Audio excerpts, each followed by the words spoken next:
Assalamualaikum warahmatullahi wabarakatuh. Alhamdulillah. Alhamdulillahilladzi arsala rasulahu Muhammadan ila kaffatan linnas wa kana ma'ahu hikam liyufarriqa bainal haqqi bil batil wa bainal ma'ruf wa munkar wa hadana ila siratal mustaqim. Asyhadu an la ilaha illallah wahdahu la syarika lah wa asyhadu anna Muhammadan abduhu wa rasuluhu la nabiyya ba'd. Allahumma shalli wa sallim ala sayyidina Muhammad wa ala ali sayyidina Muhammad. Amma ba'd.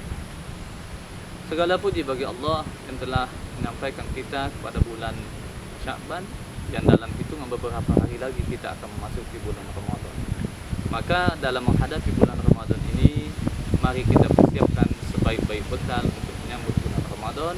Dan pada kesempatan kali ini kita akan membahas bekal apa saja yang kemudian dibutuhkan atau diperlukan oleh kaum muslimin agar nanti masuk dalam bulan Ramadan dalam posisi siap. Puasa atau di dalam bahasa Arab dikenal dengan istilah shaum. Ini adalah merupakan salah satu dari pokok-pokok agama Islam, yaitu rukun Islam yang wajib dilakukan oleh kaum muslimin. Dan ini dijelaskan di dalam hadis Nabi SAW, Buniyya Islamu ala khamsin, syahadati an la ilaha illallah wa anna Muhammadar Rasulullah wa iqamis shalah wa ita'iz zakat wa hajji wa shaumi Ramadan. Bahwa bangunan Islam itu didirikan atas 5 fondasi atau 5 pilar utama. Yang pertama, bersaksi bahwa tidak ada ilah yang berhak disembah melainkan Allah dan bahwa Muhammad adalah utusan dan Rasulullah. Yang kedua, iqamis shalah, mendirikan salat. Yang ketiga, wa ita'iz zakah, membayar zakat, wal haji, menunaikan ibadah haji, wa shaumi Ramadan, dan berpuasa di dalam bulan Ramadan. Nah, puasa adalah salah satu kewajiban yang harus dilakukan oleh kaum muslimin ketika masuk bulan Ramadan. Dan puasa di dalam Islam hukumnya wajib bagi siapapun yang kemudian telah memenuhi syarat tentang kewajiban puasa ini. Untuk lebih memahami bagaimana posisi dari puasa Ramadan ini dan siapa saja yang diwajibkan untuk berpuasa, ada 7 golongan yang diwajibkan atau ada 7 syarat yang harus dipenuhi. Kalau kemudian 7 syarat ini ada pada seseorang, maka dia wajib berpuasa.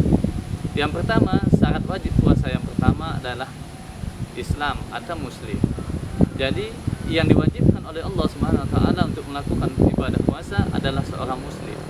Maka siapapun Anda yang kemudian telah mengucapkan asyhadu an la ilaha illallah wa asyhadu anna Muhammadar Rasulullah, berarti Anda muslim dan Anda wajib untuk menunaikan ibadah puasa sebagaimana dalil di dalam surat Al-Baqarah ayat 183, di mana di ayat ini Allah kemudian mengkhitab atau menyeru pada orang-orang yang beriman pada Allah Subhanahu wa taala. A'udzubillahi minasyaitonirrajim. Bismillahirrahmanirrahim. Ya ayyuhallazina amanu kutiba alaikumusiyam kama kutiba alal ladzina min qablikum la'allakum tattaqun. Wahai orang-orang yang beriman kepada Allah dan Rasulnya, wahai orang-orang yang telah mengucapkan 2 kalimat syahadat, kutiba alaikumusiyam, diwajibkan atas kalian berpuasa, kama kutiba alal ladzina min qablikum, sebagaimana kami telah mewajibkan puasa itu kepada orang-orang sebelum kalian, la'allakum tattaqun, agar kemudian kalian menjadi orang-orang bertakwa. Dari ayat ini kita bisa menyimpulkan bahwa puasa wajib dilakukan bagi seseorang muslim. Maka syarat wajib puasa yang pertama adalah dia harus muslim. Maka jika nanti datang bulan Ramadan, maka Anda boleh tidak berpuasa jika Anda tidak muslim.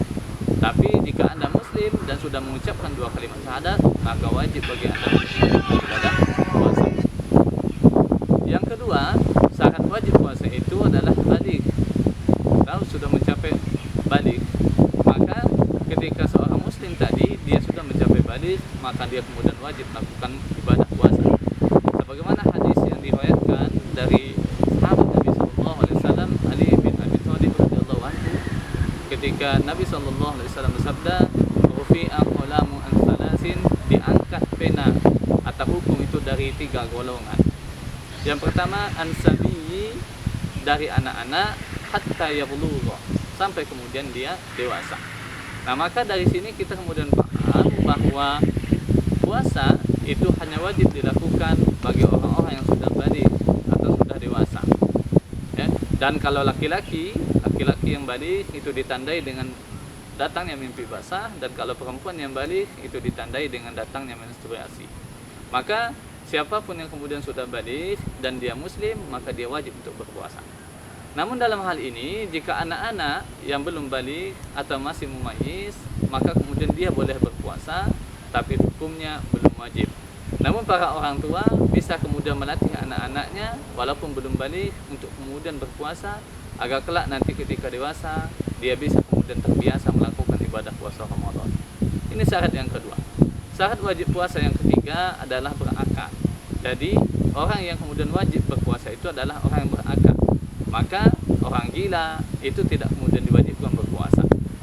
Sebagaimana hadis yang diriwayatkan oleh Ali bin Abi Thalib tadi, ya, kata Nabi sallallahu alaihi wasallam, "Rafi'a qalamun an salasin", diangkat pena Allah atau diangkat untuk khitab Allah itu dari 3 golongan, ya. Anis-sabiyyi, dari anak kecil, ya, hatta yablugha, sampai dia balik. Yang kedua, anil majnun, dari orang gila, hatta yafiqa, orang gila kemudian sampai dia kemudian waras atau sehat. Nah, maka dari hadis ini kita bisa lihat bahwa orang yang wajib puasa itu adalah orang yang berakal. Maka orang gila tidak kemudian diwajibkan berpuasa. Ini syarat yang ketiga. Syarat yang keempat, bagi orang yang berpuasa itu adalah orang yang sehat, ya. Maka orang yang memiliki sakit atau kemudian sakitnya ini dikhawatirkan kalau dia melakukan ibadah puasa, sakitnya ini bertambah parah, maka dia tidak wajib berpuasa. Maka yang wajib berpuasa itu adalah orang yang sehat, sebagaimana yang dijelaskan di dalam surat Al-Baqarah ayat 185, di mana Allah SWT berfirman, "A'udzubillahi minasyaitonirrajim, bismillahirrahmanirrahim, wa man kana maridun aw ala safarin", maka barang siapa yang kemudian marid, sakit, aw ala safarin, atau dalam perjalanan, maka kemudian dia fa'iddatu min ayyamin ukhar, maka dia kemudian boleh tidak berpuasa dan mengganti sebanyak hari-hari itu di hari-hari yang lain. Maka yang wajib berpuasa itu adalah orang yang sehat, ya. Namun di sini harus diperhatikan, ya. Sakit yang dimaksud di sini yang membolehkan seseorang untuk tidak berpuasa itu adalah sakit yang dimana kalau kemudian sakit itu dipaksakan untuk berpuasa, maka sakitnya akan bertambah parah. Namun kalau misal sakit-sakit sedikit, ya, misal sakit kepala sedikit, ya, hanya demam, ya, hanya flu dan batuk, maka untuk sakit-sakit yang seperti ini tidak kemudian menggugurkan kewajiban puasa pada diri orang tersebut, ya. Sakit yang dimaksud di sini adalah sakit yang kalau kemudian dipaksakan puasa akan menyebabkan sakitnya bertambah parah atau dikhawatirkan penyembuhannya akan lama, ya. Ini syarat yang keempat wajib puasa, ya. Saya ulang, yang pertama orang itu muslim, yang kedua kemudian dia balik, yang ketiga berakal, yang keempat dia sehat. Yang kelima, orang yang wajib puasa itu adalah orang yang mampu, ya. Yang mampu di sini maksudnya adalah orang yang secara fisik mampu melakukan ibadah puasa, ya. Ini adalah orang yang diwajibkan untuk berpuasa.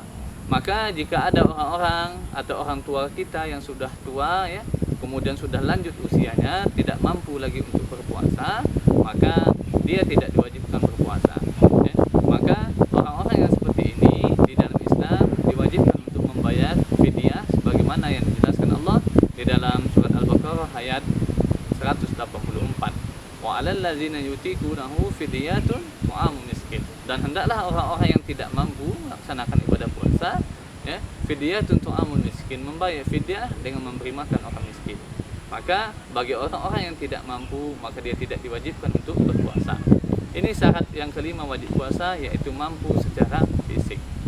Syarat yang keenam, orang yang wajib berpuasa itu adalah orang yang tidak sedang di dalam perjalanan atau dia bukan musafir.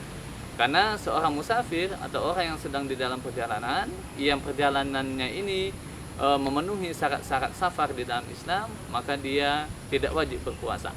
Tapi orang yang menetap atau orang yang tidak sedang dalam musafir, maka dia wajib berpuasa sebagaimana ayat Al-Quran yang dibacakan tadi, Al-Baqarah 185, di mana Allah SWT berfirman, "Wa man kana maridun aw ala safarin", maka barang siapa yang sakit atau safar, maka kemudian dia boleh tidak berpuasa atau berbuka, kemudian nanti mengganti atau mengqadha puasanya di hari-hari yang lain. Salah seorang sahabat Nabi Shallallahu Alaihi Wasallam ya, bernama Hamzah al-Islami, kemudian di dalam suatu perjalanan menanyakan kepada Rasulullah, "Ya Rasulullah, aku kuat berpuasa walaupun aku sedang di dalam perjalanan. Apakah kemudian aku berdosa?" Maka Rasulullah Shallallahu Alaihi Wasallam menjawab, "Jika engkau berbuka atau tidak berpuasa, maka itu adalah baik bagimu, dan jika engkau berpuasa, maka engkau tidak berdosa." Maka dari sini kita bisa melihat bahwa orang yang sedang safar maka tidak wajib berpuasa. Namun ketika kemudian orang yang sedang safar ini kuat atau mampu untuk melakukan ibadah puasa, maka dia boleh kemudian tetap berpuasa dan dia tidak berdosa sama sekali. Karena safar itu menjadikan rukhsah bagi kewajiban berpuasa. Itu kewajiban syarat wajib puasa yang keenam.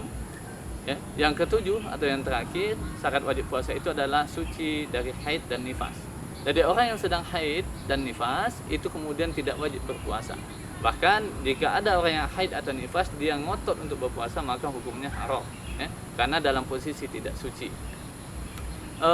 Hal ini bisa kita lihat dari hadis yang diriwayatkan oleh Ummul Mukminin Aisyah radhiyallahu anha, ketika Aisyah radhiyallahu anha menyatakan, "Kunna nu'maru biqada'is shaum wa la nu'maru biqada'is shalah." Kami, kata Ummul Mukminin Aisyah radhiyallahu anha, ya, ketika sedang haid disuruh untuk biqada'is shaum, disuruh untuk mengqada' shaum atau puasa, wa la nu'maru biqada'is shalah. Tapi kemudian tidak diperintahkan untuk mengqada' salat. Nah, maka dari sini, hadis ini kita bisa lihat bahwa orang yang sedang haid atau nifas di bulan Ramadan, maka dia boleh tidak berpuasa atau tidak wajib baginya berpuasa, dan dia harus mengqada' puasanya di hari-hari yang lain di luar bulan Ramadan. Demikian ada 7 syarat wajib dan tidak boleh meninggalkan puasa Ramadan. Yang pertama, dia muslim. Yang kedua, baligh. Yang ketiga, dia berakal atau tidak gila. Yang keempat, dia sehat. Yang kelima, mampu. Yang keenam, tidak sedang dalam perjalanan atau musafir. Yang ketujuh, dia suci dari haid dan nifas. Maka ketujuh hal ini jika terpenuhi, wajib baginya berpuasa di bulan Ramadan. Demikian yang bisa saya sampaikan terkait puasa dan syarat-syarat wajib puasa yang nanti harus diperhatikan ketika nanti masuk ke dalam bulan Ramadan.